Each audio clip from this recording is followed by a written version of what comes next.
การปฏิบัติก็คือการปฏิวัติใจของเฮาเองมันบ่แม่นของยากหรอกเพียงแต่ว่าเฮาไปตั้งความหวังสูงเกินเนาะเฮาบ่เข้าใจเป็นบางอย่างบางคนส่วนมากสิเครียดกันเรื่องศีลสิเครียดกันคือคนบ้านนอกเฮาจังซี่ทำมาหากินก็ต้องมีการฆ่าสัตว์เป็นธรรมดาถึงช่วงเวลาที่สิมันเป็นจังซั่น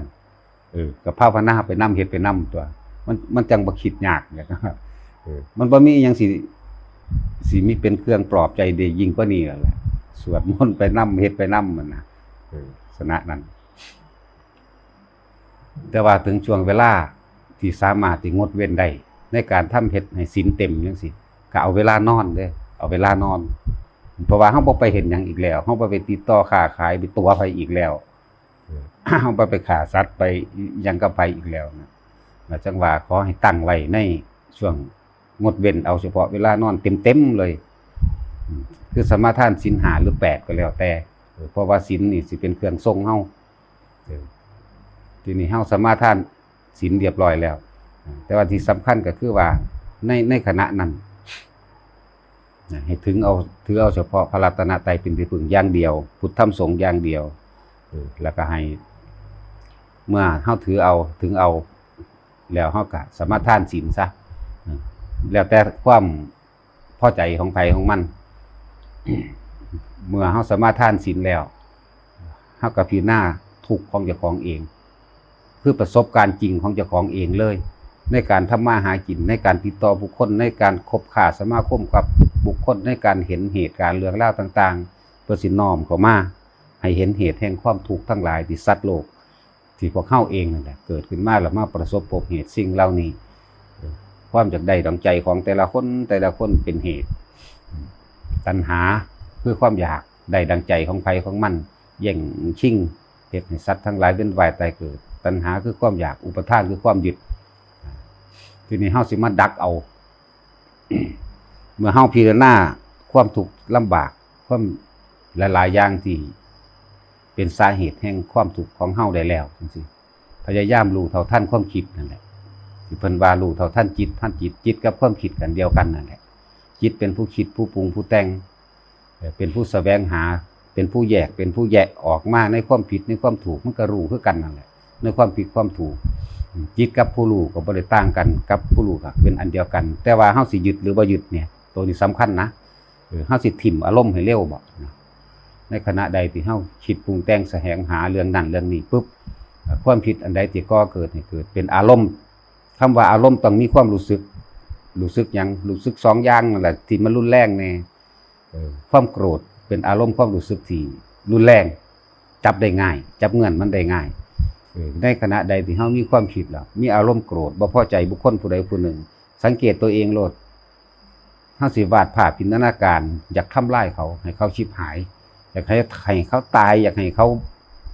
จมลงไปพุ่นละในนรกพุ่นละในขณะนั้นเจ้าของได้กำลังเป็นแม่นบ่ล่ะคิดเบิ่งดีๆเด้อเจ้าของเองได้กำลังเป็นเจ้าของเองได้กำลังทำลายเจ้าของเองบ่ได้มันทำลายผู้อื่นเด้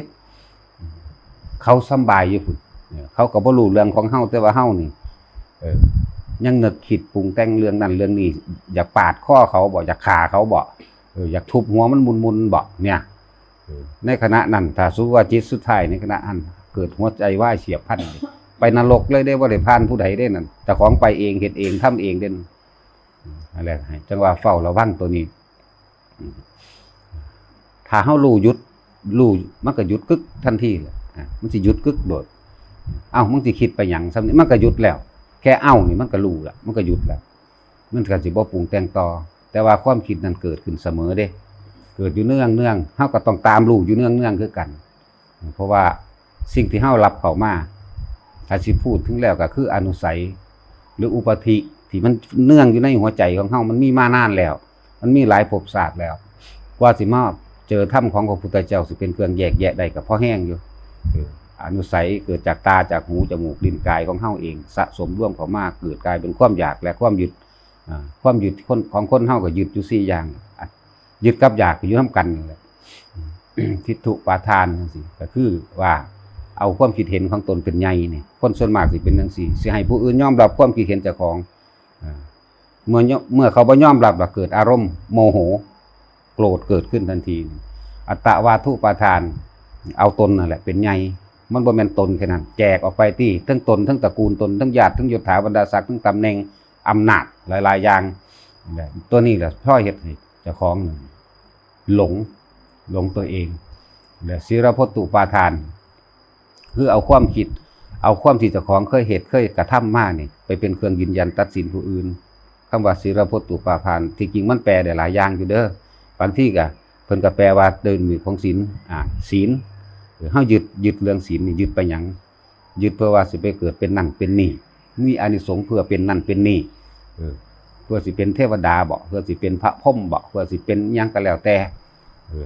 ต่ว่าอยากเน้นเรื่องว่าคำว่าศีลพจตุปาทานนี่ก็คือว่ายึดมั่นถือมั่นแนวทางการกระทำของเจ้าของอันเก่าที่เคยเฮ็ดมาแต่ผู้ใดเฮ็ดผิดแปลกแหวกแนวจากกูผิดเบิด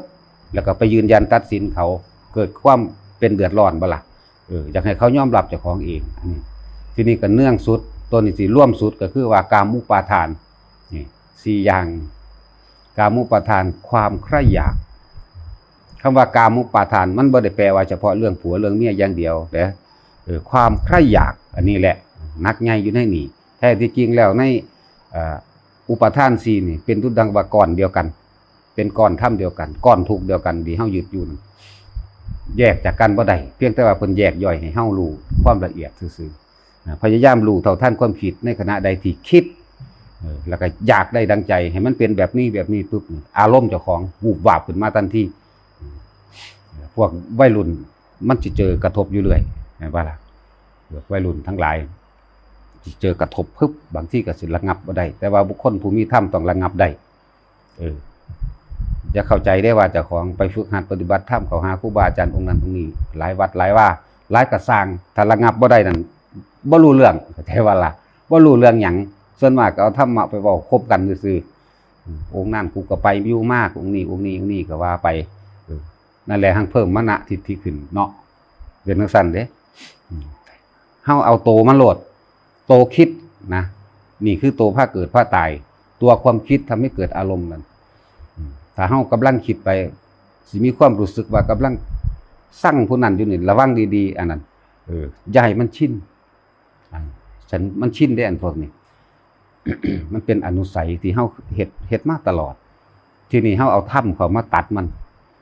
ถ้ามันอดคิดว่าได้ก็เอาพุทโธแล้วมาคมมันไว้ขี้มันไว้เต็งมันไว้บ่ให้มันคิดไหลไปถึงมันสิมีอยู่แล้วล่ะความรู้สึกหึมๆในอารมณ์นี่มันมีอยู่แต่ว่าพยายามเอาตัวนี้คมไว้พุทโธคมไว้ตามธรรมดาแล้ว ถ้าเฮาคิดแต่ว่าสิ่งใดที่คิดแล้วนี่ไม่มีอารมณ์ความรู้สึกในความพอใจและไม่พอใจอันนี้คือเฮารู้โตคิดบ่ได้เป็นปัจจัยบังเกิดภพเกิดชาติหยังแต่ว่าสิมีการพิจารณาแยกแยะว่าอันนี้สิ่งนี้เป็นโทษสิ่งนี้เป็นประโยชน์นะการคิดถึงอดีตคิดแล้วบ่มีอารมณ์บ่มีความติดเรียกว่าอปาทานนะอปาทานซึ่งมาจากคำว่าอนุปาทานทั้งหลายสิมันเกี่ยวกันตั้งแต่กี้เฮามีอุปาทานเนาะความยึดเข้าใจบ่เข้าใจเนาะอุปาทานคือความยึดนี่อยากได้ดังใจร่วมตัวเดียวเลยอยากได้ดังใจยึดจังซั่นหลายอย่างที่ชีวิตเฮาผ่านมาที่นี่เฮาไปเห็นเหตุมันสิตลกมันสิหัวเราะเจ้าของโอ้กูเป็นจังซี่ทุกข์บ่ได้เข้าใจตัวเองเลยแต่กี้เพราะว่าเป็นหยังเฮาจังหัวเราะเฮาจังเฮาต้องตลกเพราะว่าเฮารู้ธรรมพุทธเจ้ามาเป็นเครื่องแบ่งเครื่องแยกแล้วโอ้นี่คือมันยกจิตออกจากความยึดมาแต่เก่าก่อนเลยแล้วเป็นอปาทานนั่นแหละอปาทานตามธรรมดาแล้วคนผ่านเวลามีคนเว้าเรื่องดีๆทั้งใดก็สร้างคนผ่านสิไปหาเก็บเอาหรือเสพเอาเฉพาะข่าวบ่ดีเรื่องไม่ดีเก็บไว้จื้อได้ดีเวลาเขาเว้าดีปั๊บสิไปยกเรื่องนั้นมาขัดงานเขามีเอิ้นว่าอนุปาทานเด้ออนุปาทานเก็บเรื่องเล็กๆน้อยๆนี่เก็บเรื่องที่เกิดมาแล้วนี่ผ่านมาแล้วนี่ตามมาแล้วนี่เก็บมา